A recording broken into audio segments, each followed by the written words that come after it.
title suggests, today we are fixing a mistake. It happens to be the very first thing I ever did when I bought this truck, which, if you're unfamiliar, it is a 99 Dodge Ram 2500 with the Cummins that has the VP44 on it, which is why this is the first thing I did. When I bought the truck, the bezel was not white, but this fuel gauge here was in place. However, it was broken. The needle was jumping around, spazzing all over the place. I'll show you that here in a second. Now, the gauge has been in here for a little over 2 years. I got the truck August 14th, 2019. It's now just after Thanksgiving, 2021. But the mistake was that I left out this part when I was doing the install, and that is why it broke the first time. This is called a snubber valve, and it is to control the initial impact of the fluid, because it is a mechanical gauge, so there's actual fuel going to it. Every time it hits the gauge, this is to soften that blow so that it lasts a lot longer down the road. But I didn't know this existed, so here I am paying double what the gauge should have cost before. It was $35. I just paid $70. So now I'm 3 times into a gauge what I should have been, because I didn't know this existed. So now I have this. We should be repairing it one more time, and it should be all good for the long run. Like I said, that is the part number on the fuel gauge there. It's an Autometer brand, and it is mechanical. So you actually have fluid flow coming straight from the line. It's got a T-tap right before it goes into the VP44 from the air dog. And then this is a glow shift part. It's exactly the same as the Autometer, except it's half the price. I am also aware that it's not recommended to have a mechanical fuel pressure gauge coming in your cab. There's some little device regulator thing or whatever that you're also supposed to put on if you do choose to do that.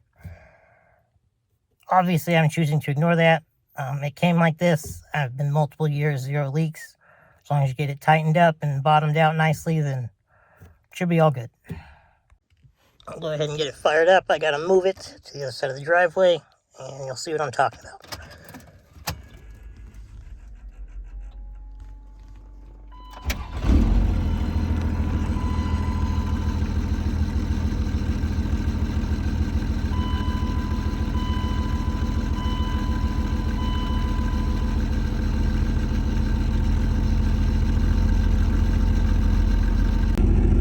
It did 2 years and about 2 months, flawless performance. And then on the way to Cars and Coffee about a week ago, it just up and went out of nowhere, so we'll get it fixed up.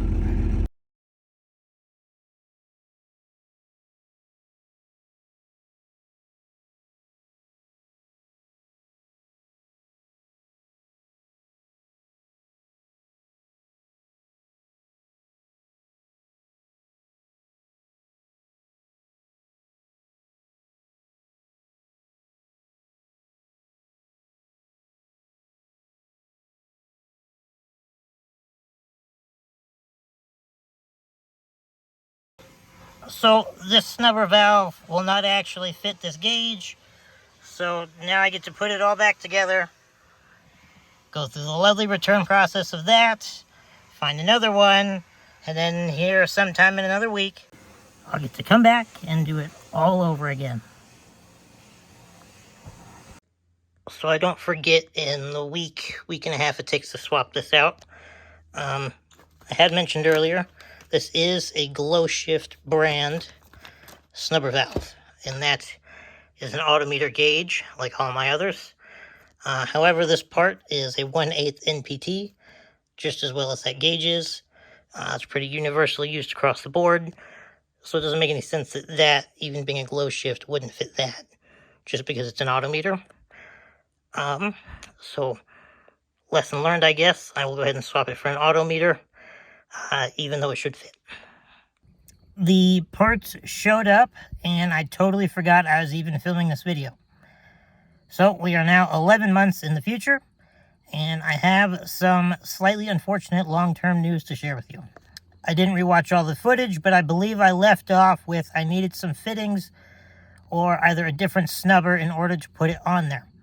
But I'm sure I at least told you that the snubber was to protect the gauge from the initial fluid impact and make it last longer. And it's good that we re-go over that because of what you're about to see.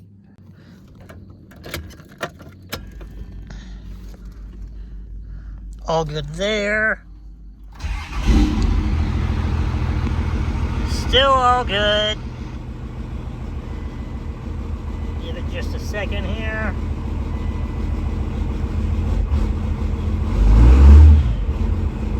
Oh, well, see, now it's not doing it. What the heck? It was just spazzing all over the place for days on end.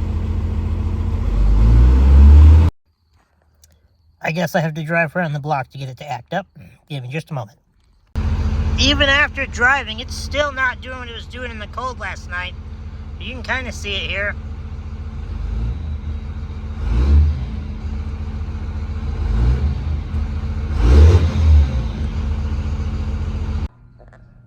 I don't think you guys can even see it, actually. In person, you can see the needle flutters erratically a little bit. But it's nothing like it was doing last night. Last night, it was jumping like 10, 15 PSI constantly.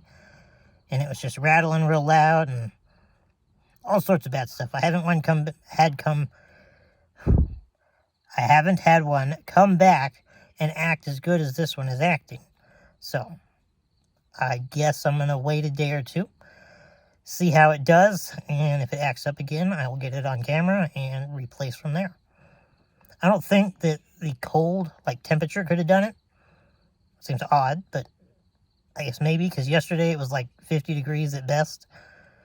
And then when I was driving home and it was really acting up, then it was 40 at the very most, maybe closer to 35. But now it's 70, 75, 80. So I don't know if that could do it, but I guess we'll see. There we go. It took 2 more days of driving to work, but it is finally spazzing out again. So once I get off today, I will get that swapped in.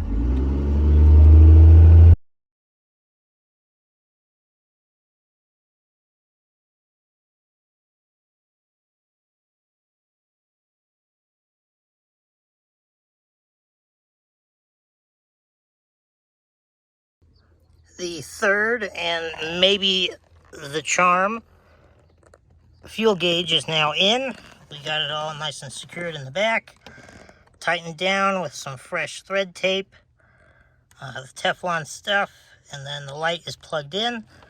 So we're going to fire it up. Make sure it doesn't leak before I put the bezel back here. And we will see how long this one lasts.